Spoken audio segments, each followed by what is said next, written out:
Well, it looks to me like the ship has drawn even with line 11 and is starting the turn to the west, and fairly soon Argus will begin to follow at the end of its tether and fall into line behind Nautilus as we head on our way to retrace that that line and fill the potential gap in our coverage.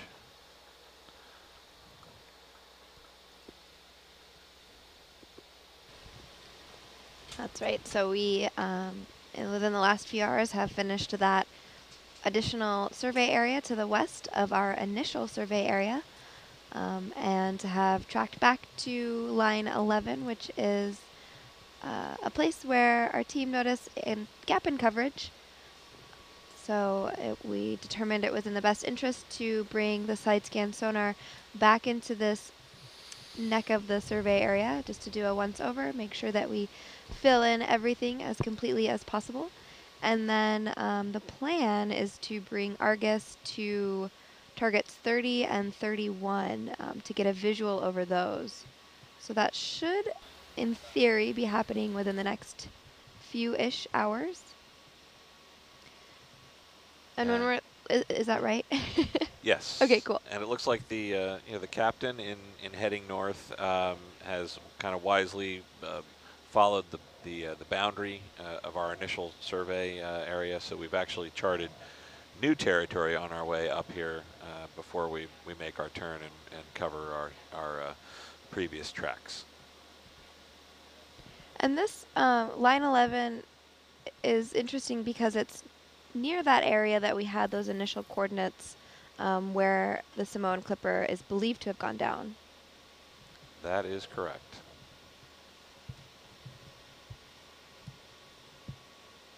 And we already covered that area as well, right?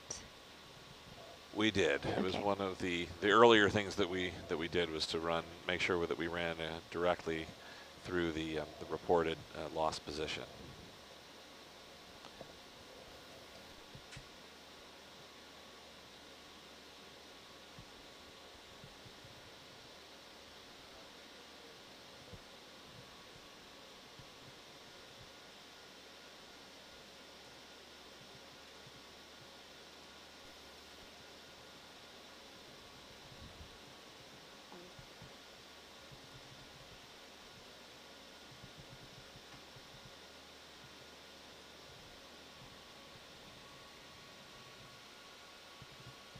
And then if you're looking on HPAC, which is that lower left quadrant, has Argus taken on the blue color now? Is that?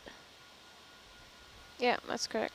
Gotcha. So you can see the ship sort of in that top center towards the left area. And then Argus is behind us. It's that blue line. And then you can see him tracking over the line as well. So again, working to fill in that gap in coverage around line 11. Yep, zooming in. Cool. And HVAC is the chart, obviously, that our navigation team uses, and it also shows bathymetry. So you can see sort of changes in the seafloor, which, as Alyssa mentioned, is also one of the tools that she uses in determining the altitude at which Argus flies at.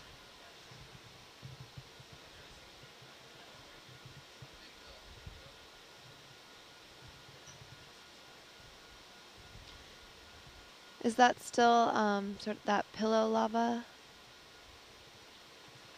on the seafloor? Looks more like a fudge lava. More like the technical term would be fudge lava, Yeah. but layman's term, pillow lava.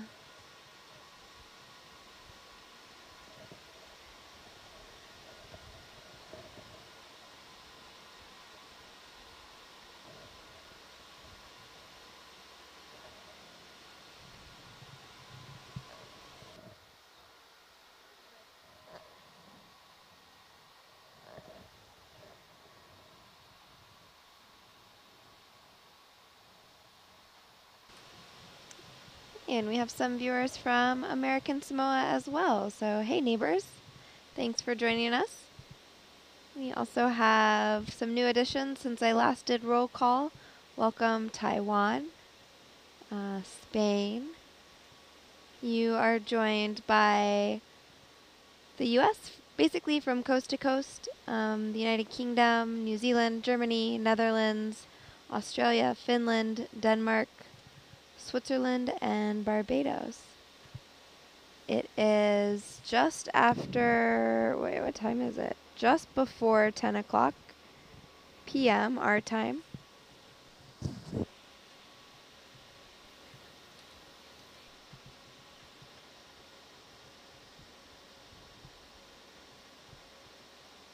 That was a line we didn't use in our sort of Western edition, so.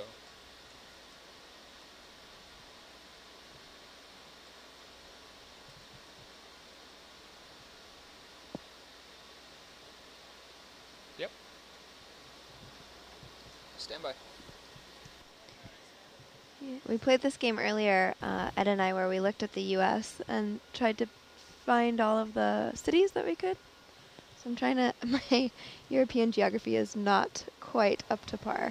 But it looks like we have London, maybe Wales. Yep. Nope, is Wales a little bit higher up?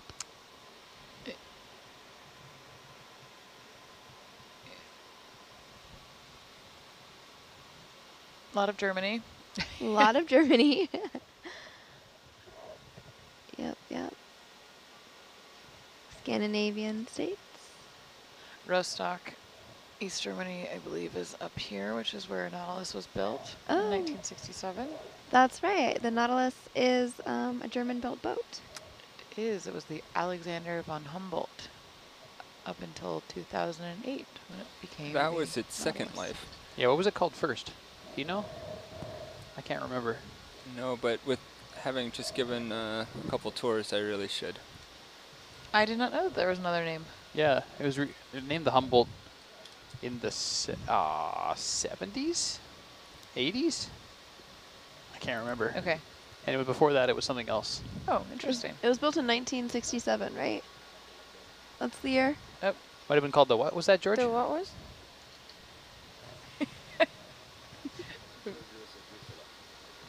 Georges Agricola. Interesting. Yeah, interesting. Thanks. George, our officer on the bridge, has commented in. Thank you. Does that have a meaning? What was it called? Did I miss it? Georges Agricola. Oh, You want to look it up? yeah. I think it tells the story of it on marine traffic? Question mark? George on the bridge, do you have any more insight into that? Like how to spell it? You'll find it on marine traffic. There you go.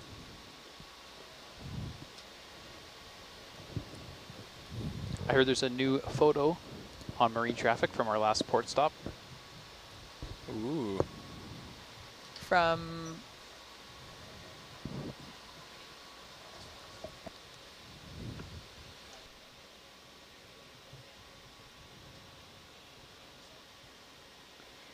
Marine traffic is a pretty cool little tool. You can track ships and learn a little bit more about their background.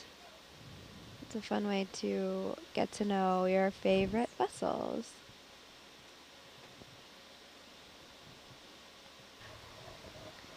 Anything new in the last 3 hours? Well, we finished, in case you missed it, I'll go over it really quickly. We finished that western addition to the initial survey area, and we have just started on line 11 in our initial grid.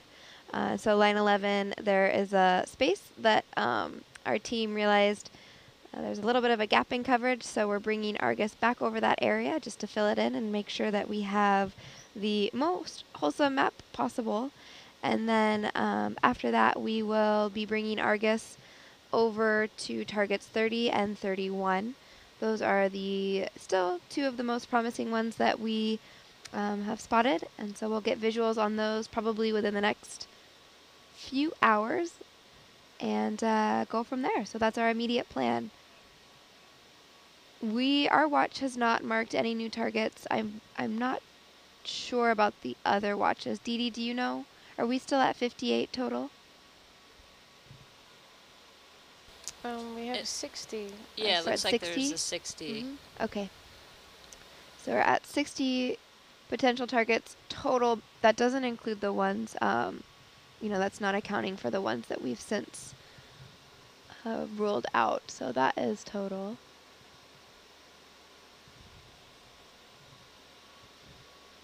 I think that's it. Did I miss anything?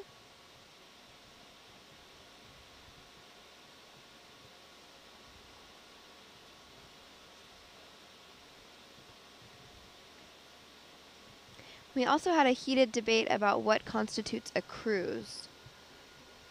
So we're still trying to, the jury's still out. Do you have an opinion on that? You might know. At least in Ocean Exploration Trust land, we call cruises as the sort of internal tracking mechanism, but we call them expeditions publicly because that makes a little more sense for what we're doing. Oh, okay. Cruises, for many people, have kind of a connotation of vacation. Leisure, yeah. Yep. Yeah. Yeah. But I don't. What were the other options other than cruise? Well, we're wondering, Trevor, for example, spends a lot of time on a fish farm. So he's wondering if that constitutes as a cruise. Why would that constitute as a cruise? Because I'm doing 8 to 12 hour days of ROV ops On off a- a vessel. Off And a then vessel? Sorry? Off a vessel, yeah. Do you Off go a home at vessel. night? I go to the fish farm at night, which is not on land. So I'm beside the fish farm doing ROV ops, Yeah. and at night I go stay in the accommodations on the fish farm. So that was the debate is, Huh. you know, if you go out on the vessel but then come Yeah. back at nighttime, whether that's docked or at port or I'm if not it's at near your shore. home. I'm usually out of cell service. Not that that really matters, but Off just the grid. context. Off the grid. I'm in, yeah. Do you But feel you're like going to you're on try a and use cruise? it to Do your I do what? advantage. Do you feel like you're on a cruise? I feel like I'm on not a cruise ship. Do you feel like it's a discrete amount of time where everyone's working towards a similar goal? Yes.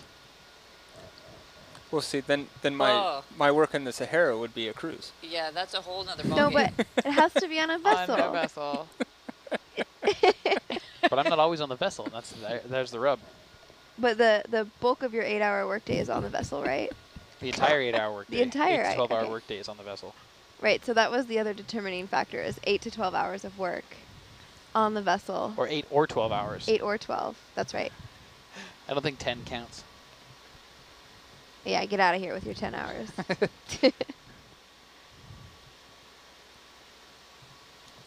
Oh, what's the new entry?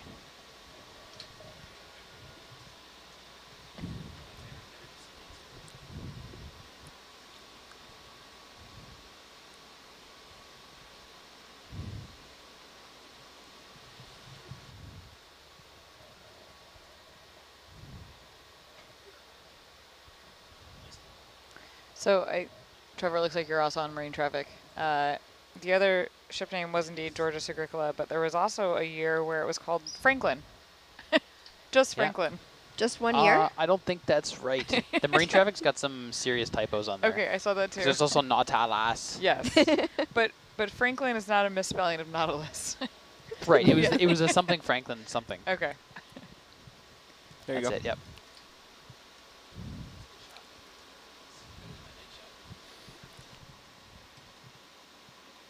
Marine traffic is pretty wild. I mean, it gives you a live map of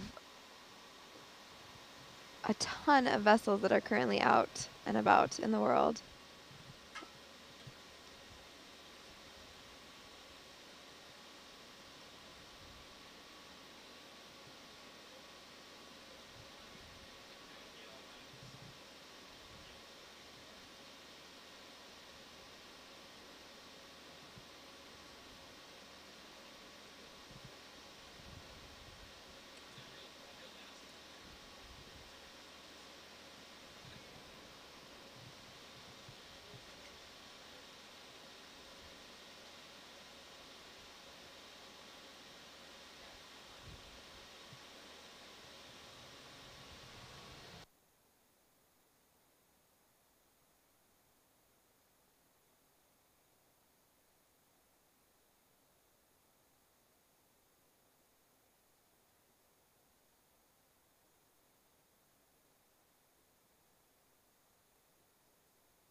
Russ, do you have any other projects or future aspirations in the pipeline after Samoan Clipper?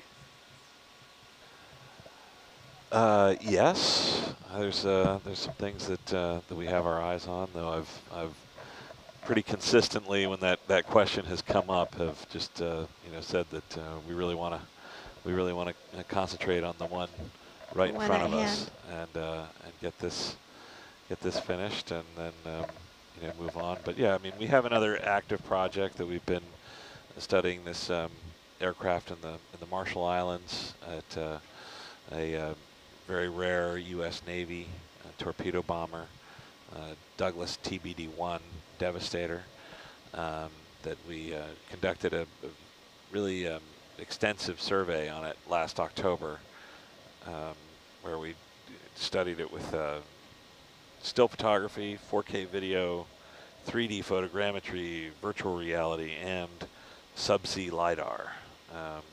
We wanted to create basically a virtual record of that entire site, in the anticipation of making considered proposals about potential long-term preservation, and so that's been a really dearly held goal for a long time, to see just one sample of this very significant type preserved for future generations. There are no examples in any museum or collection anywhere in the world, so that is one that we've been working on for quite some time, and want to see happen. And and of course, at the same time, at least for the last 5 years, have been studying Samoan Clipper and the opportunity that came up. I remember getting the word in just around Thanksgiving that the plan for the 2019 field season was coming into shape, and that Nautilus was going to come to American Samoa, and we knew this was the time, to jump on it, because it had been a very rare thing. Like, this is the furthest south and west that Nautilus has ever traveled. So to have the opportunity with this ship and this crew and this technology to be here right where we needed it was too good to let pass. So we knew this was the time to act on Samoan Clipper. So but yeah, there's some others that we're considering that would love to see come together. I guess there's one I can mention that it was one that we proposed actually in the original workshop, where we were considering potential targets in the Eastern Pacific, and there's one that I thought was really neat. It's actually off of it's actually not that far from San Francisco.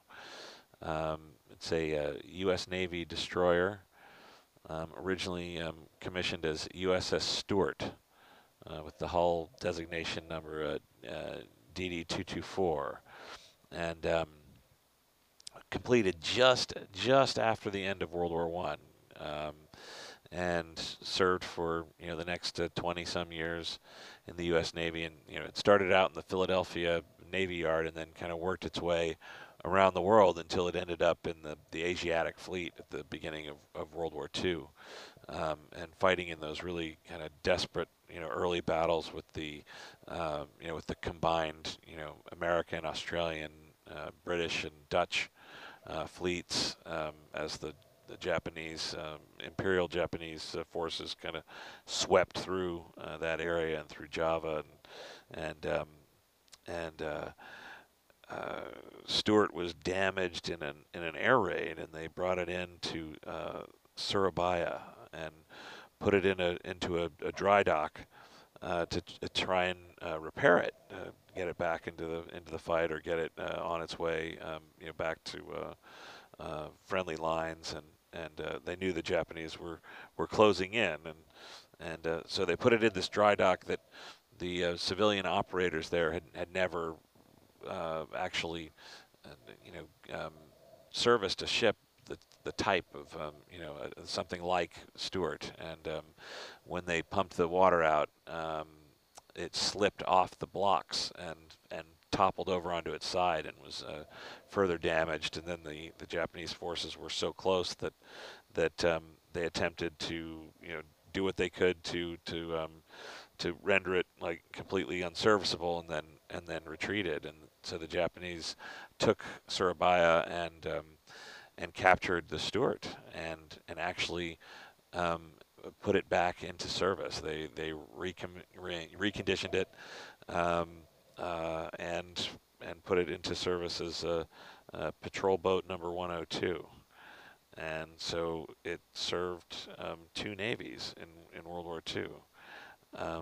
And American pilots would sometimes spot this kind of phantom destroyer in the combat area and report this strange American destroyer, though it had been kind of modified a little bit to give it a little bit more of a Japanese appearance with kind of the pagoda masts, and they trunked the 4 funnels into 2, but it was still recognizable as this. I think it was a Wicks class destroyer, but there's stories that it was serving I believe in the Philippines, and was part of an action that was taken against a submarine called USS Harder, which was Sam Dealey's boat, the same Dealey that Dealey Plaza in Dallas is named for, and where that boat was sunk. And the ex Stuart may have had played a role in that, but they were having trouble, I think, maintaining it because it had not been it had been built in America, and they didn't have the spare parts for it.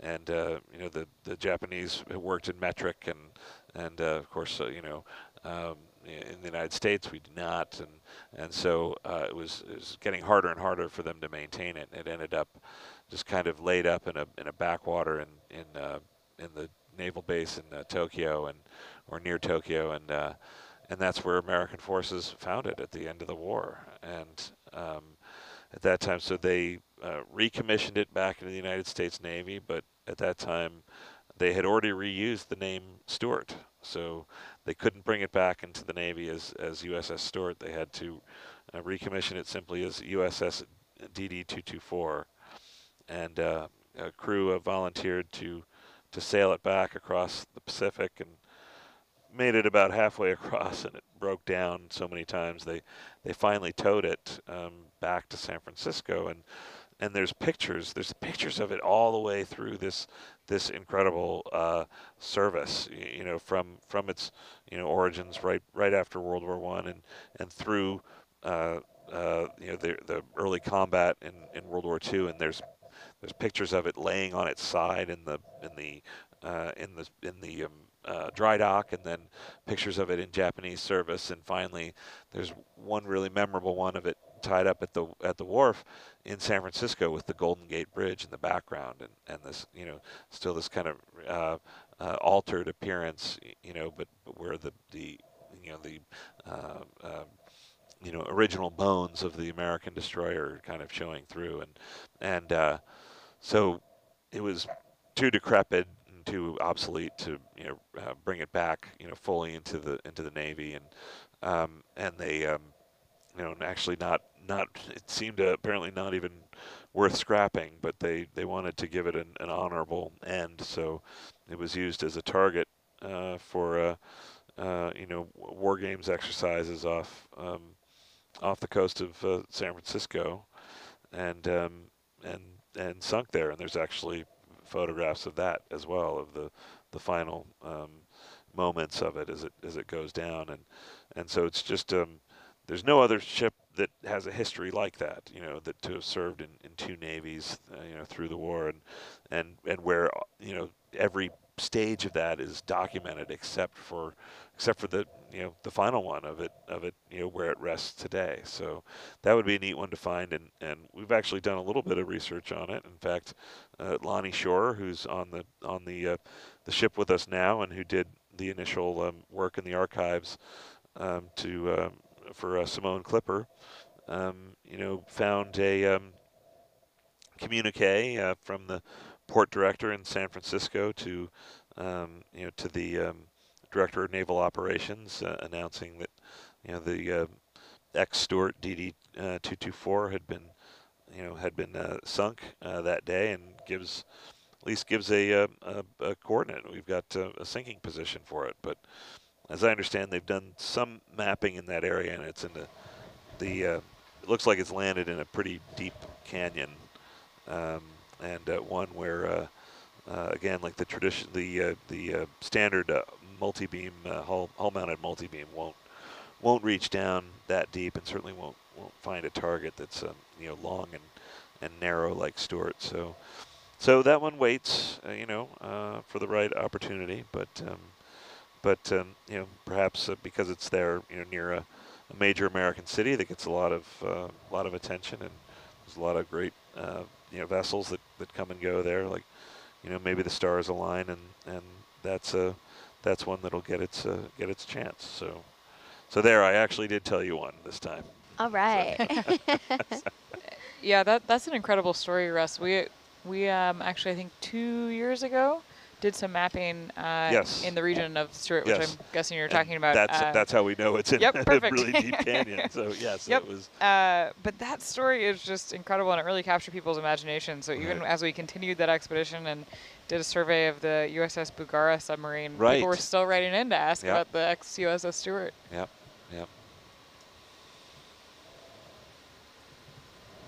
How do you find these, all of these stories and these different vessels and aircrafts and, I mean, we've talked about this. I had no idea that the Simone Clipper existed, and, until hearing about this expedition, does it just take one person coming across one document that Yeah, sort I of think sparks it's that? just kind of a lifetime's pursuit. It's just that's what I'm drawn to. That's what I'm interested in, and stories about the aviation and maritime past, and so like I'm just always attuned to that, and always kind of on the lookout for it. And either a friend will mention something, or you hear maybe there's a documentary on television, or or you just read a obscure book in the library. I remember as a kid, going into the library and kind of I'm gonna date myself again, but going through the card catalog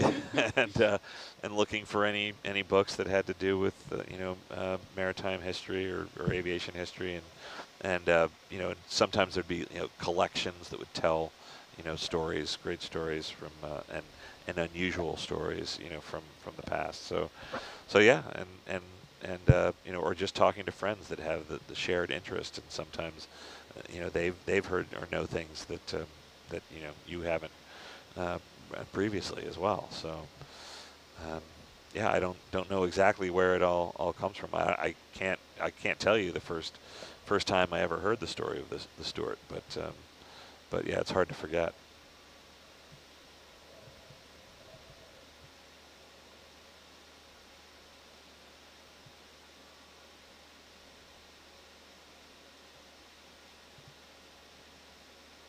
Yeah, and there's so much that goes into it too. I mean, you also just don't find a story and then decide the next day to set off on an expedition.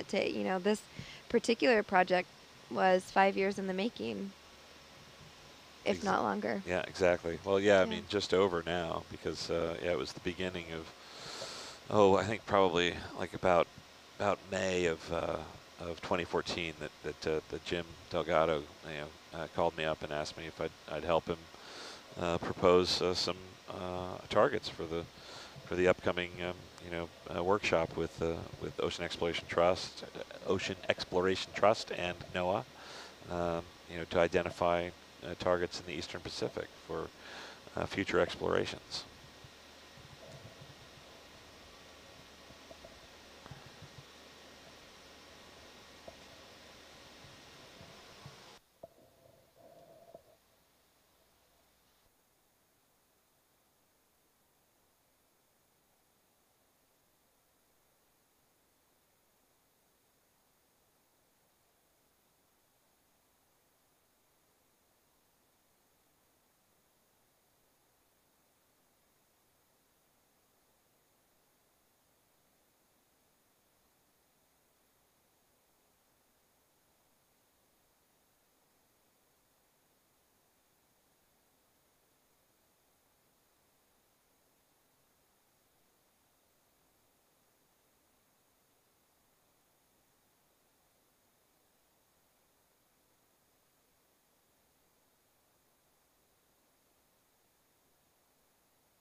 I've got an update for the folks interested in the previous names of Nautilus.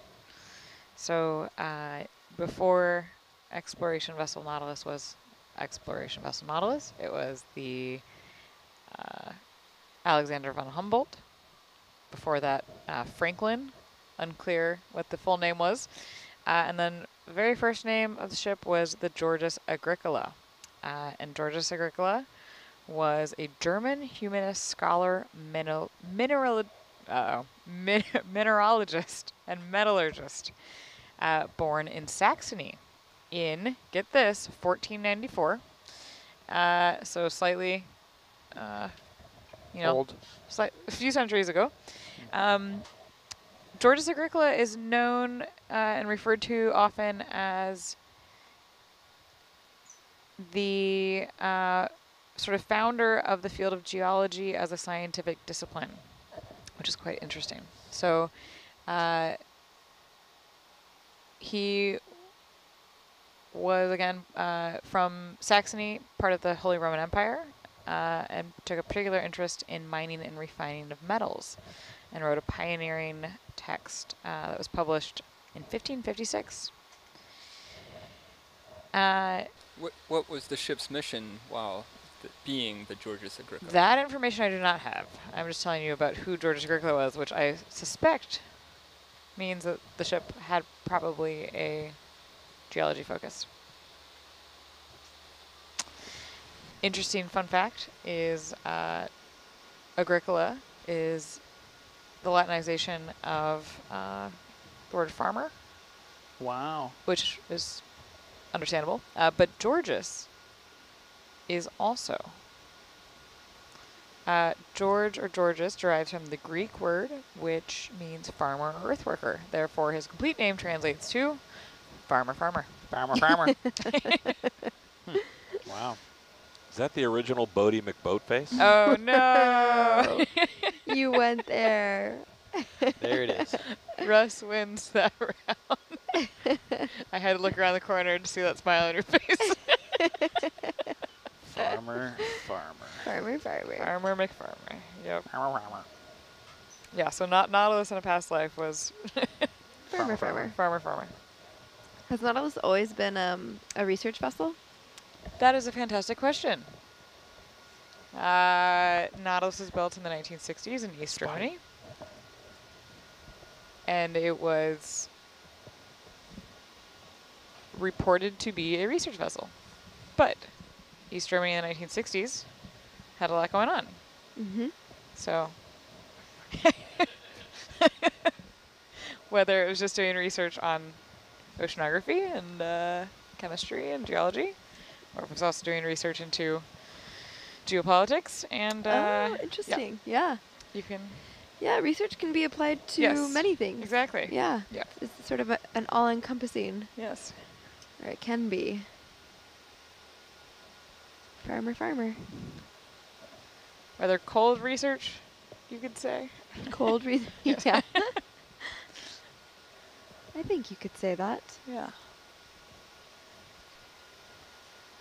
George McFarmer. He was that guy from Back to the Future? Marty McFly. George McFarmer. George George McFarmer was the McFarmer. father in Back to the Future. Yeah. His last name was McFarmer? Yeah. No, it First was name, First not. name is George. McFly. Oh. No way. Yes way. Farmer was Old Man Peabody. And George McFly was Marty's father. Yeah. Yep. Russ, you do have a photographic memory. It was the Twin Pines Farm. Later became the Twin Pines Mall. And then the Lone Pine Mall. Yes. And the new reality. Oh, gosh. Come on, Sam, this is canon. Clearly.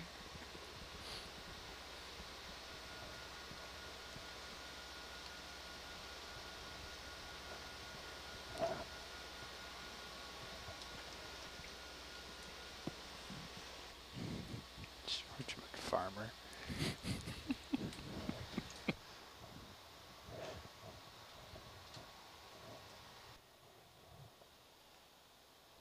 You know, this could mean that we could start calling our officer George McFarmer. That's what I was doing. Yeah, that's what I meant. George McFarmer is our mate. Oh yeah, perfect. Yeah. Okay. I think he'll appreciate that. He won't find out for a while though, because he's not listening right now.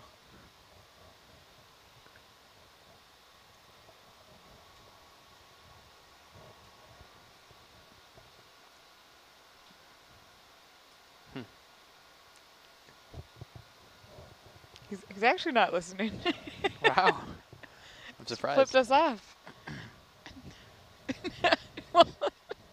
Reasonable. Flipped off the audio, I should say.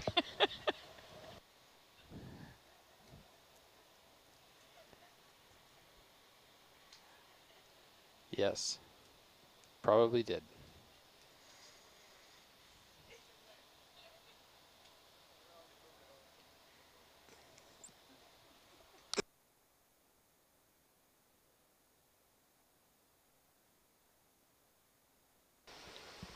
Is there a name for this phase of control van antics? Late night delirium.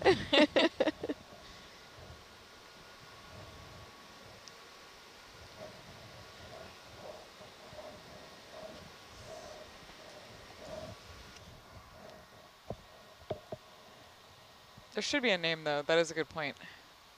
Yeah, I was trying to think of what might be fitting. Maybe some people listening would have a good descriptor.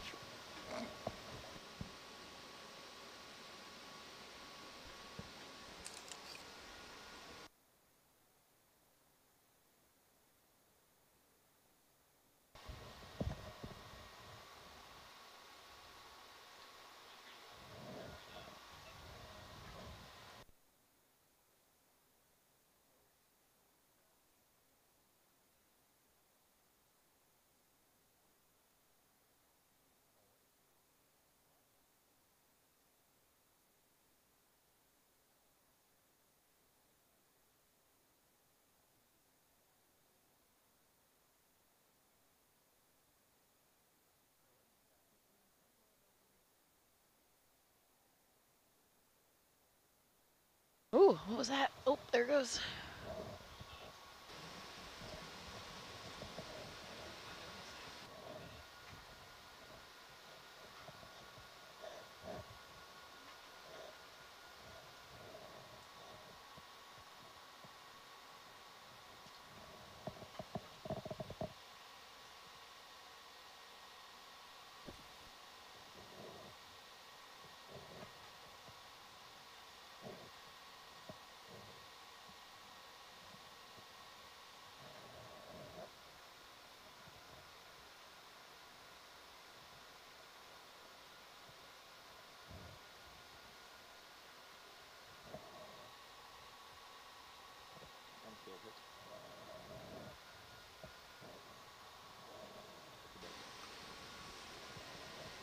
All right, Sam, we have a suggestion. Uh-oh. The Blue Water Comedy Club, Oh. I bet that's Bobby August Jr. hosted by Madison and Sam. Silly Hour Syndrome, that one seems Yeah. SHS.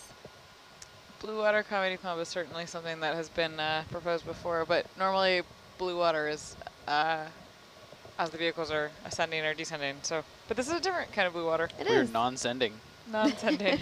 Oh, wait. Like nonsense? Like a play on nonsense? Oh, Non-sending. Definitely meant that. Yep. we've been having some pretty key puns in this Yeah. watch. I like non-sending. Non-sending.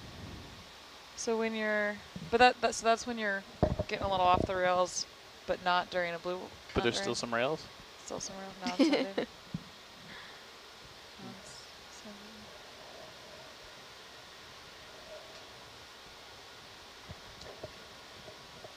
Maybe there could be a acronym for SPL. That's for the time in which it is a strange hour of the day and maybe near the end of a cruise and everyone's kind of looking cross-eyed at the screen. Brain's a little... Silly people line. Yeah. Silly people line. Sam's pretty loud. Oh. You have volume control. You know what to do. Oh, whoops, you're right.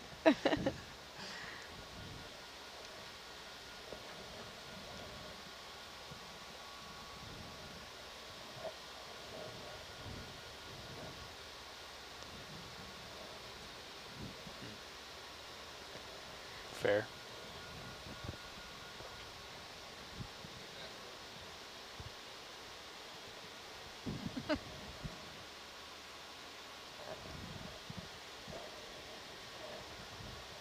I'm now trying to think of acronyms for SPL. I know. Ship people loopy, but that just doesn't. I think the fact I'm laughing at that is a pretty good sign.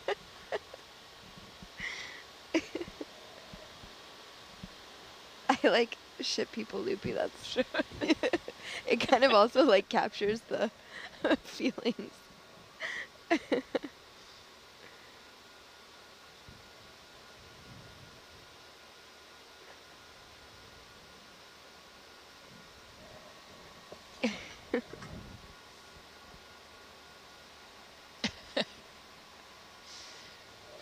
I love that occasionally there's just a chuckle from somewhere, laughing to themselves, like, We have some Yeah.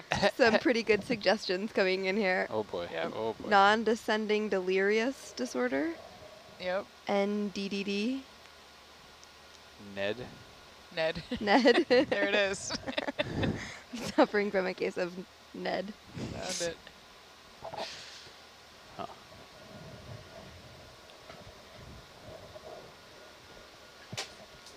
Watch out. Oh no.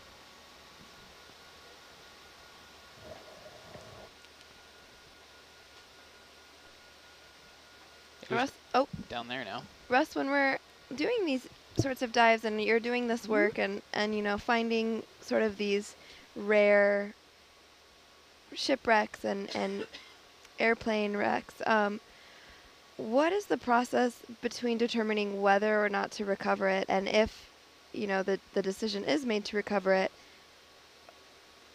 what goes into that? How does one decide, you know, this is something that needs to stay where it is versus this is maybe something that needs to come to the surface and be preserved in other ways? Yeah, I think you know, one of the big determining factors is whether or not that, you know, there's anything like it, you know, preserved. You know, what do we lose and what do we gain? You know, we have to look at that and you know, a lot of these are cultural heritage sites, and some of them may be you know, be a war grave or you know, the final resting place for some. In the case of like the you know, the Devastator that I mentioned, that one, the crew actually all survived the initial ditching and were taken prisoner and all returned home after the war. So that kind of removes that concern. And then, you know, you take a look at the fact that you know, currently there are no examples of this that are preserved anywhere in the world. And you know, we've made a long-term study of this just to, you know, make sure that we have the real like baseline information to understand, like, you know, you know, it has survived this long, but you know, how long will it likely, you know, remain that way?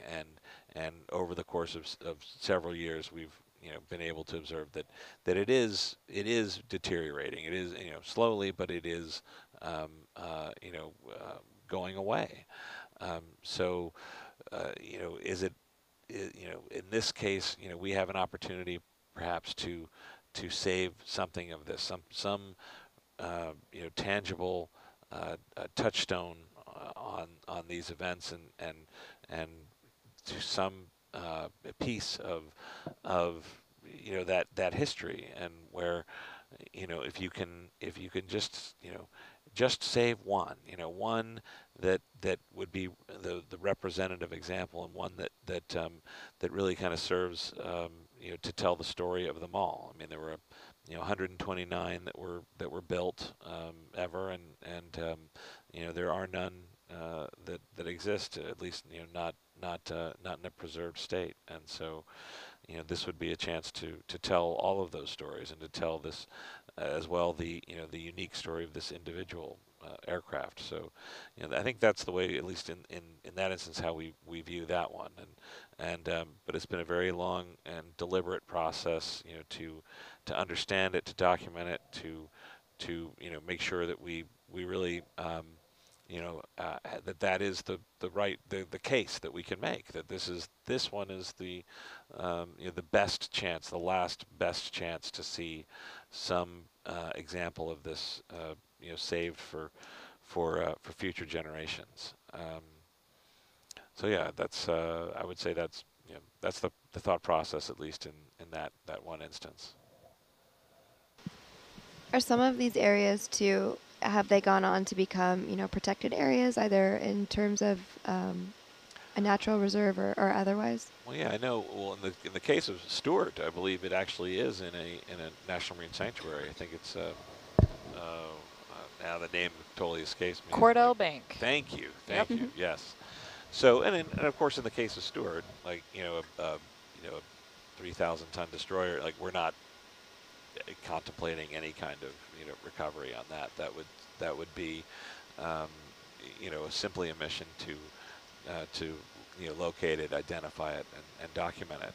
And again, it's pretty amazing that there are photographs of that ship in every stage of its life. From the building yard, under construction and launching, to its service right after World War I, and it's the incident in World War II where it's falls off the dry dock, and then its service with the Imperial Navy, Imperial Japanese Navy, and it's finally it's recommissioning and returned to the United States, and it's sinking. And there's only one piece missing in that puzzle. We don't know what it is like today, and it would be really something to have the chance to revisit it and reconnect with that story in the present.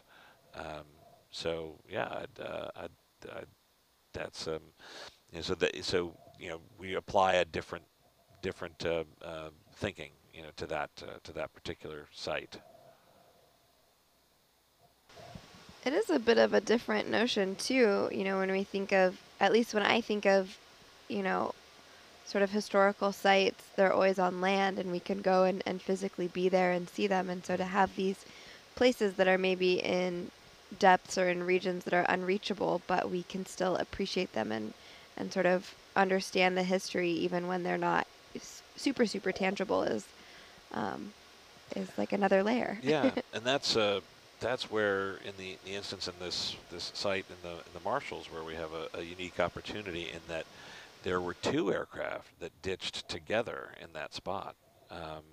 And the one that we've looked at very intensely sank to 120 feet of water and is virtually intact, and the other one landed on a reef slope, and it slid backwards for a distance, and then wedged its left wing under this massive coral outcropping, and it knocked the engine off as it went down the reef slope. But it is, it's in, basically about 50 feet of water. One wing is canted over, and so one wing is at about 40 feet, and the other one's at 60, and you can see it from the surface, and you can snorkel it. It's a very easy dive location. In fact, it's one of the more stunning ones I've ever been on. It's the boys' own adventure version of an airplane wreck. So you have an instance there where if you were to bring one of them up and conserve it and relocate it to a place where many more people who can't travel, so far to this particular corner of the world. You bring it to somewhere, in our thinking, it would be the National Museum of the United States Navy in Washington, D.C., and where many people can visit it and can experience it and can learn about it and learn about its history. Not only there, but it's the great majority of its history of having been in the Marshall Islands, and the whole time that it spent there, and how it was protected and ultimately perhaps saved. So you have you have an opportunity where you can do that. You can send that one, take measures and relocate it in a way that it will survive and continue to tell its story and perhaps make people more aware of what of what came before and what's there, and also that the fact that it is still possible to, if you are so inclined, to journey to that place and to be there and see where this mission from World War II ended, and see one of the aircraft that is still there exactly as it was, and that is more accessible to people, and it's still in context of the battlefield where it fell, and there's structures on land as well that from the Japanese base, which was their target for that day. So it's a remarkable opportunity there, and it's something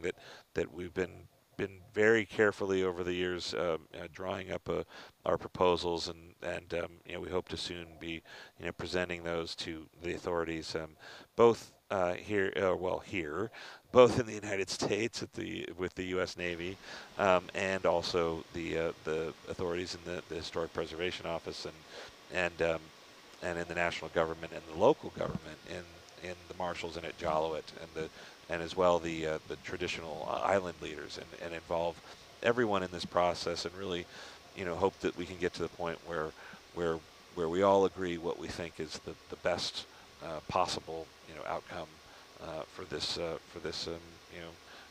significant relic, and so that's something that we're working on, and we want we're taking a very deliberate approach to it, but it's important that that everyone is on the same page, and we think we can make a really strong case for it. So that's what we'll be doing shortly. You mentioned something that I think is really interesting in terms of just sort of how archaeology is evolving and changing, and science as well. And I actually did my thesis on this in graduate school, is sort of this notion of community-based learning as well as that sort of science and research. So as you mentioned, consulting local leaders as well, and sort of getting that knowledge and incorporating that into sort of the hard science part of it as well, and taking both of those stories and also working with local people who are impacted by these as well to get a better idea of what happened and to tell that bigger story. And exactly. Yeah, and I think that's a trend I've seen in reporting too, with a lot of the science that's going on in the world, is sort of turning to those local people and local communities and telling their stories as a way to contribute to science too. Right, yeah. I think it's an interesting sort of shift. It's really great.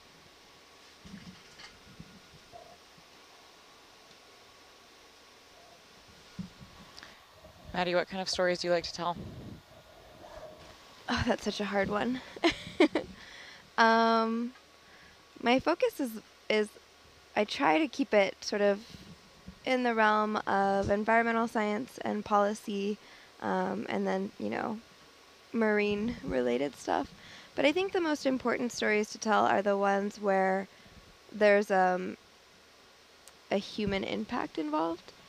So we could sit here and talk about the latest, I'm thinking specifically when I'm writing a story, talk about the latest technology or the coolest research or whatever, but if you can't apply a meaning to that and what that brings to people, and have that human element. And that's also, we've talked about it with the Samoan Clipper, as sort of telling the story of the events and what happened by giving human faces to that story, right? So we have Ed Music and 6 other crew members who were impacted and, ultimately lost their lives. Their families felt that, and it rippled through the community. And so I think those, the stories where people have that sort of connection and draw are the most important ones.